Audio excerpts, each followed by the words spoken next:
Hello students, finally हम यहाँ पर याद करेंगे फंडामेंटल राइट्स। जैसे कि आप सभी को पता है 6 राइट्स बने हुए हैं। अब इसको निमोनिक की टेक्निक के थ्रू हम कैसे कहानी बना के याद करेंगे, आप सभी ने ध्यान से सुनना है। सबसे पहले फंडामेंटल एक जो वर्ड है, इसका पिक्चर फॉर्म हमारे पास नहीं है, तो फंडामेंटल को मैंने ब्रेक किया फन मेंटल, यानी कि एक मेंटल व्यक्ति है जो दिन भर फन करता रहता है। अब देखिए, कहानी बनाऊंगा मैं क्वेश्चन से और आपको सारे राइट्स परमानेंट यहीं पर ऑन द स्पॉट याद हो जाएंगे। इमेजिन कीजिए कि आपके घर में एक मेंटल व्यक्ति है जो बहुत फन करता है।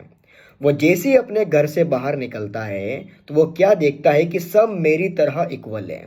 बच्चों, मेरी बात को ध्यान सुनिएगा। वो क्या देखता है कि सब मेरी तरह इक्वल है, क्योंकि हमेशा मेंटल व्यक्ति ये सोचता है कि जैसा मैं हूं वैसा ही सामने वाला है। तो वो जैसे ही घर से बाहर निकला, वो क्या देख रहा है कि सब मेरी तरह इक्वल है। तो पहला राइट्स क्या हो गया? इक्वलिटी। एंड जैसे वो थोड़ा सा आगे बढ़ता है, उसको एक डमरू की दुकान दिखाई देती है। क्या? डमरू जो हम बजाते हैं।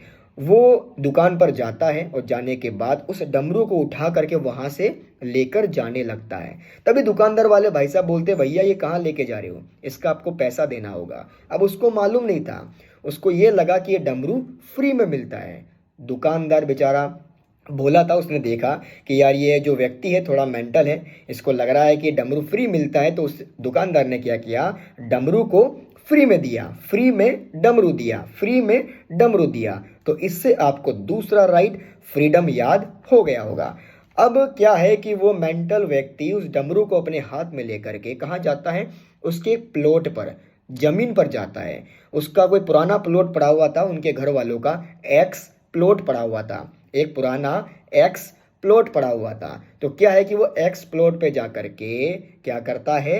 डमरू बजाता है। कहाँ पे जाके? एक्स प्लॉट पे जाकर के। तो इट मीन्स आपको राइट टू अगेंस्ट एक्सप्लॉइटेशन आपको याद हो जाएगा। एक्स प्लॉट से एक्सप्लॉइटेशन आपको याद हो जाएगा।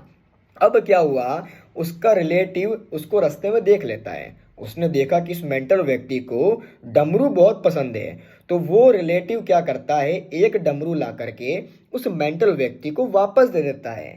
अब मेंटल व्यक्ति खुश हो गया कि मुझे एक और फ्री में डमरू मिला, मुझे एक और फ्री में डमरू मिला। अब ये डमरू किसने लाके दिया? उसके रिलेटिव ने लाके दिया। तो रिलेटिव से हो गया religion, similar word, and free में डमरू, फ्रीडम। तो क्या हो गया? Freedom of religion. ये इसका अगला राइट हो गया। अब क्या हुआ, मेंटल व्यक्ति खुश हो गया, अपने हाथ में 2 डमरू लिए और कहां पर गया? कल्चरल प्रोग्राम में गया। कहां पे गया? कल्चरल प्रोग्राम में गया। उस प्रोग्राम में जाकर के उसने डमरू बजाया। कहां गया? कल्चरल प्रोग्राम में गया। और उस प्रोग्राम में एक व्यक्ति उसको मिला, उसने उससे कहा कि भाई तुम कल्चरल प्रोग्राम में आए हो, डमरू बजा रहे हो, अब इसके साथ में तुम्हें एजुकेशनिस्ट भी बनना पड़ेगा, एजुकेशन भी लेना पड़ेगा। तो अगला राइट हो गया cultural and educational rights. Right. अब क्या हुआ, इसके बाद वो घर पहुंच गया। घर पहुंचने के बाद वो डरा हुआ था, घबराया हुआ था कि यार मैंने कुछ देख लिया। तो वो अपने घर वालों को बोलता है, मैंने एक टनल देखा, मैंने एक टनल देखा। वो टनल का नाम उसको याद नहीं आ रहा था। मैंने एक टनल देखा और टनल में एक रमा नाम की लड़की को डाई कर दिया, एक रमा नाम की लड़की को डाई कर दिया। अब टनल का नाम उसको याद नहीं आया। उसने बोला पता नहीं कौन सा टनल था, कौन सा टनल था। तो उससे हो गया constitutional.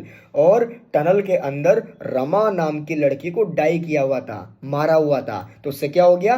Constitutional remedies. I hope आपको ये याद हो गया होगा। रिपीट करें। सबसे पहले बाहर निकला, इक्वल से इक्वलिटी हो गया, उसको एक फ्री में डमरू मिला, उससे फ्रीडम हो गया।